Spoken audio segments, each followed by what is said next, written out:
और इसीलिए बीएसएनएल फिर से चर्चा में आ गया है, क्योंकि सभी कंपनियों ने अपने टैरिफ हाई करने की बात कह दी।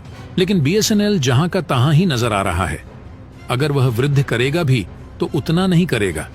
लेकिन देखा जाए तो बीएसएनएल इस वक्त सबसे सस्ता डेटा प्लान, सबसे सस्ता टेलीफोन प्लान दे रहा है। दिक्कत यह है कि बीएसएनएल का 4G अच्छी तरीके से रोल आउट नहीं कर पाया है। यानी कि भारत के कई ऐसे शहर हैं, कस्बे हैं, गांव हैं जहां तक 4G नहीं पहुंचता, लेकिन एक एडवांटेज बीएसएनएल के पास में है। वो ये है कि इसका रूरल बैकग्राउंड बहुत स्ट्रांग है। जो हमारे देहाती इलाके हैं, ग्रामीण इलाके हैं, वहां पर बीएसएनएल ही चलता है। वहां पर एयरटेल जियो नहीं पहुंच पाया अभी तक। ऐसी स्थिति में अगर बीएसएनएल सिंसियर चाहे, सीरियसली चाहे, तो बीएसएनएल इस वक्त सबसे बड़ी टेलीकॉम कंपनी बन सकती है। अगर भारत सरकार चाहे तो, अगर भारत सरकार सही तरीके से इसमें रिफॉर्म लाए, अगर क्रांतिकारी बदलाव लाया जाए बीएसएनएल के अंदर, तो बीएसएनएल तुरंत अंबानी को, भारतीय एयरटेल वालों को, सबको हरा सकता है। दिक्कत यह है कि क्या बीएसएनएल को रिवाइव करने की कोशिश की भी जाएगी? और डूबा भी तो क्यों डूबा बीएसएनएल, आइए समझते हैं। दोस्तों, बीएसएनएल सबसे पहले शुरू होने वाले टेलीकम्युनिकेशन एजेंसीज में से एक है। यह 1 अक्टूबर 2000 में लॉन्च हुआ था। 2000 से लेकर 2009 तक बीएसएनएल का बूम था। सन 2009 में नई नई कंपनी आनी शुरू हुई। उन्होंने बेहतर कस्टमर सर्विस देने शुरू किए। कस्टमर्स के फोन को अगर कुछ प्रॉब्लम आ जाए तो जल्द उठाया करती थी।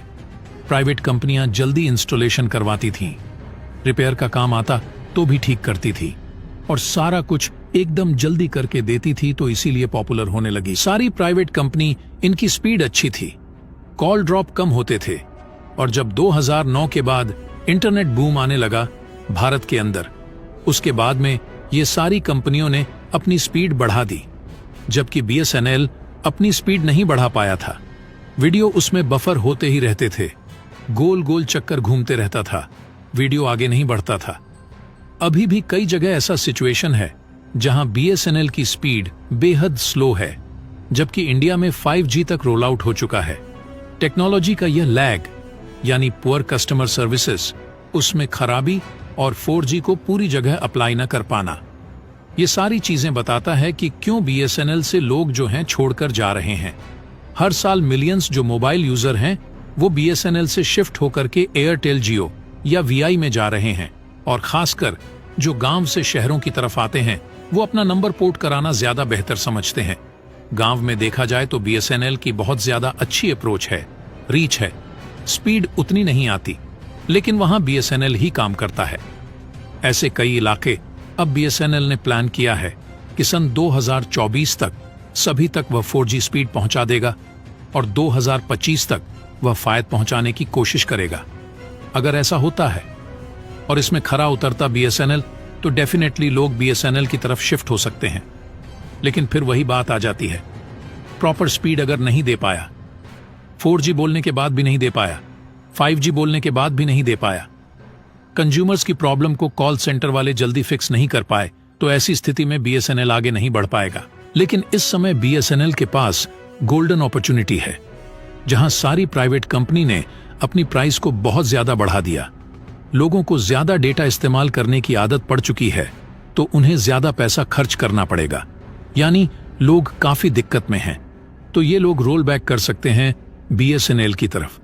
और अब बीएसएनएल ये अच्छी तरह से जान चुका है कि इंटरनेट की दुनिया में कैसे भूचाल लाना है, इसलिए बीएसएनएल अब बड़े लेवल पर 4G टावर लगाना शुरू कर चुका है। ऑलमोस्ट ये काम अब कंप्लीट ही होने वाला है। इससे देश के बड़े एरिया तक बीएसएनएल का 4G नेटवर्क पहुंचने की राह आसान हो जाएगी। खास बात है कि बीएसएनएल जहां भी अपने नेटवर्क को अपग्रेड कर रही है, उसे भविष्य में 5G में बदलना आसान होगा। बीएसएनएल उन ग्रामीण इलाकों में 4G सर्विसेज को पहुंचाना चाहती है जहां किसी और कंपनी की सर्विस नहीं पहुंची है। मकसद उन इलाकों तक कनेक्टिविटी पहुंचाना है जो सुविधाओं से पीछे हैं, जो यूजर्स अभी 2G और 3G नेटवर्क से जुड़े हैं, उन्हें 4G नेटवर्क पर लाया जाएगा। अगर बीएसएनएल ने जो प्लान बनाकर रखा है, पूरे भारत भर में कोई भी ऐसा इलाका न बचे जहां बीएसएनएल मौजूद हो और 4G न मिले। अगर यह करने में कामयाब हो गया BSNL तो BSNL हिट हो सकता है। अगर गवर्नमेंट ने फाइनेंशियल सपोर्ट अच्छे से कर दिया तो डेफिनेटली BSNL उभर सकता है।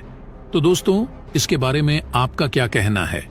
कमेंट बॉक्स में जरूर बताइएगा। तो दोस्तों, जय हिंद, जय भारत।